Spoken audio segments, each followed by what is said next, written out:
자, 경매 신청을 해서 경매가 진행되면 일부 지분에 존재하는 최선순위 가등기는 낙찰자가 인수해야 되는 그런 부담이 있기 때문에 여러 번 유찰되고 낙찰가격이 큰 폭으로 떨어지게 됩니다. 결국 최선순위 가등기의 이런 비밀을 잘 아는 경매 신청한 공유자가 단독으로 낙찰받아서 엄청난 시세 차익을 보는 것이 이들의 시나리오입니다.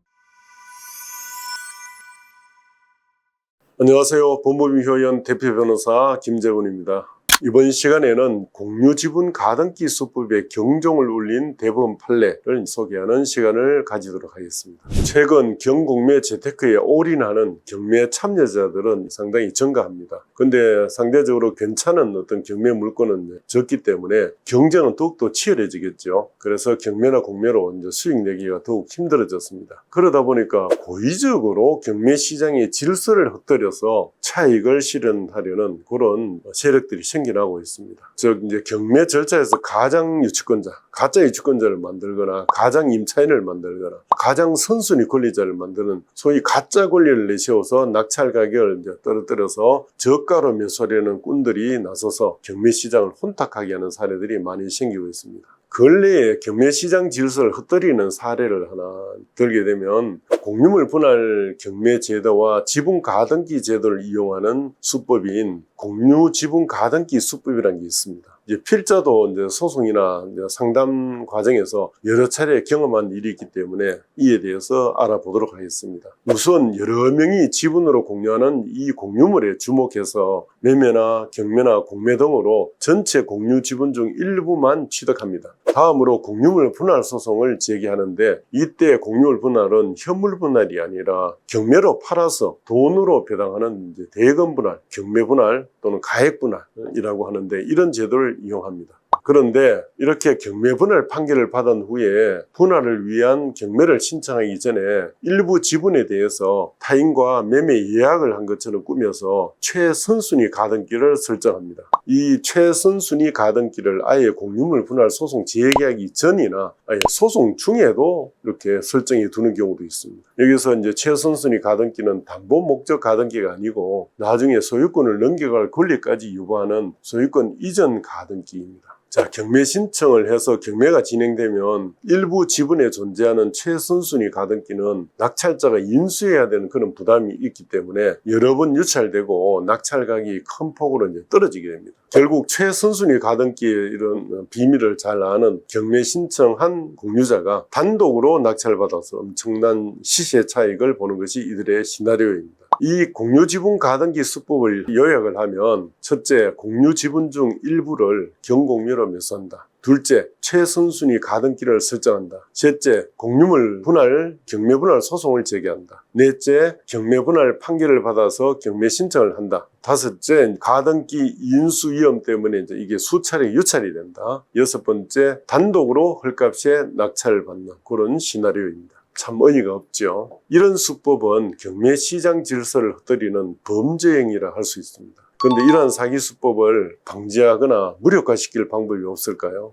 이들의 수법을 무력화시키는 방법이 있습니다. 누가 보더라도 공유물 분할하기로 판결까지 받아놓고 경매 신청을 하기 전에 일부 지분만 이전하는 것 자체가 상식에 반하고 서로 짜고 하는 허위 행위입니다. 이 공유 지분을 경매나 공매로 매수한 후에 미리 가등기를 해둔 뒤에 공유물 분할 소송을 제기해서 판결을 받는 경우에도 마찬가지겠죠. 그래서 낙찰자로서는 이때 민법상 통정허위 표시라는 이유로 가등기가 무효다. 그래서 말소돼야 된다는 소송을 제기하면 됩니다. 여기서 통정허위 표시라는 게 상대방과 합의, 즉 통정해서 허위로 의사표시하는 것으로 허위 표시 당사자 사이에서는 언제나 무효입니다. 실제 매매 대금이 지급되지 않았거나 지급된 어떤 외관을 만들었다 해도 돈의 흐름을 끝까지 조회해보면 허위 매매임이 대체로 이제 드러나게 됩니다. 나아가서 이제 경매 입찰 방해죄로 형사 고소를 할 수 있습니다. 허위 가등기를 했다면 허위 유치권자, 허위 임차인과 마찬가지로 경매 입찰 방해죄로 이제 처벌이 되게 됩니다. 그런데 이러한 민형사 소송으로 공유지분 가등기 수법을 제대로 무력화시키기는 어려운데 그 한계가 있는 거죠. 누가 보더라도 서로 짜고 뭐 통정 허위 표시로서 가등기 해둔 것이 분명해 보이지만 서로 간에 매매 계약 또 체결하고 매매 대금 또 지급하는 형식을 취하고 또 서로 주고받은 그 은행 거래 내역까지 그런 증거를 완비한 후에 가등기를 했다. 그러면 법원이 쉽사리 이제 통정 허위 표시로 판단하기 어려워집니다. 또 형사 고소를 해도 수사기관에서 사기죄로 보기 어렵게 됩니다. 이러한 한계 때문에 요즘 공유지분 가등기 수법을 이용해서 시세 차익을 내려는 개인이나 전문 부동산 법인이 다수 생기는 등 부작용이 매우 크다 할 것입니다. 그런데 최근 대법원은 이런 공유지분 가등기 수법에 경종을 울린 판결을 선고한 일이 있습니다. 내용을 살펴보면 대금 분할을 명한 공유물 분할 판결에 변론이 종결된 뒤에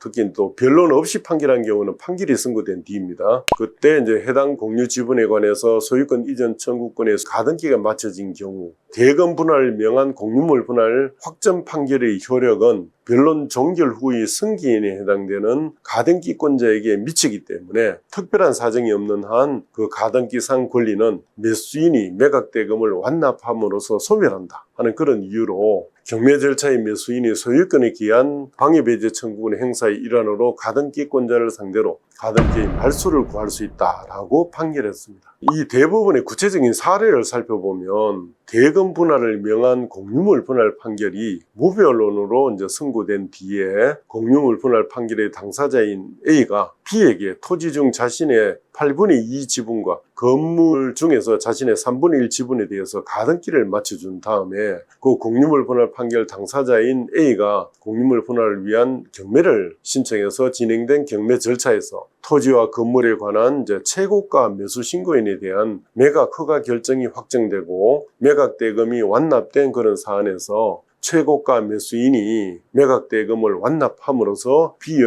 가등기상 권리는 소멸한다 라고 본 것이죠. 결론적으로 공유 지분권자가 공유물 분할 소송을 제기해서 변론이 종결된 뒤에 가등기를 하거나 변론 없이 판결이 난 경우에 판결이 선고된 뒤에 가등기를 한 경우에 한해서는 이 대법원 판결에 의해서 가등기가 이제 말소될 수 있게 된 것이죠. 위 대법원에서는 공유물 분할 소송의 변론이 종결되기 이전에 가등기를 한 경우에 관해서는 판단하지 않았는데 이 점에 대해서는 대법원이 어떻게 보고 있는지 대법원 판례를 한번 알아보겠습니다. 대법원은 공유물 분할 소송에 변론 종결 전에 가등기를 했다가 변론 종결 후에 본등기를 한 경우에는 역시 변론 종결 후의 승계인으로 봐서 그 가등기에 의한 본등기는 기판력에 저촉되기 때문에 말소등기 대상이다 라고 봅니다. 즉 대법원은 지상 건물의 철거를 구해서 성수 확정 판결을 받은 경우 그 지상 건물에 관해서 그 확정 판결의 변론 종결 전에 격려된 소유권 이전 등기 청구권 가등기에 기해서 확정 판결의 변론 종결 후에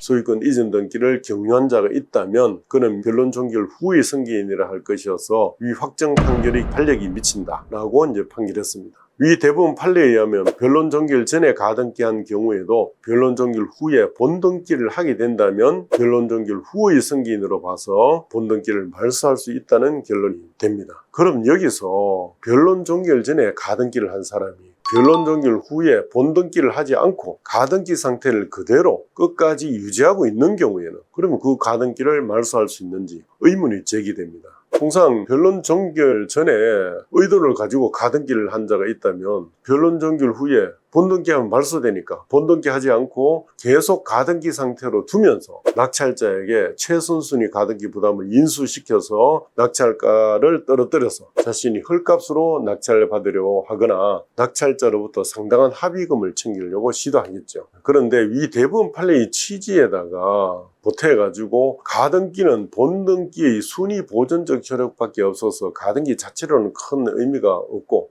본등기를 해야만이 비로소 권리 행사를 제대로 할 수 있는 점, 그리고 가등기권자가 변론 종결 후 어느 시점에서든지 본등기를 하게 되면 기판력 때문에 어차피 말소 등기돼야 될 운명이라는 점, 이런 점을 고려하면 변론 종결 후에 가등기 상태를 유지하는 경우에도 역시 이제 변론 종결 후의 승계인으로 봐서 말소를 구할 수 있다고 해석해야 될 것 같습니다. 이 대법원 판례를 이렇게 적극적으로 해석하게 되면 이제 변론 종결 전의 가등기나 변론 종결 전결 후의 가등기도 모두 말소 대상이기 때문에 결국 공유지분 가등기 수법은 더 이상 이제 작동할 수 없다는 결론이 됩니다. 다만 대법원이 변론 전결 전에 이제 가등기가 변론 전결 후에 본등기가 되지 않고 가등기 상태 그대로 유지되는 경우에 대해서는 아직 명시적인 판단을 내놓지 않기 때문에 여전히 이제 앞으로 문제될 여지가 있는 점은 유의하시기 바랍니다. 감사합니다.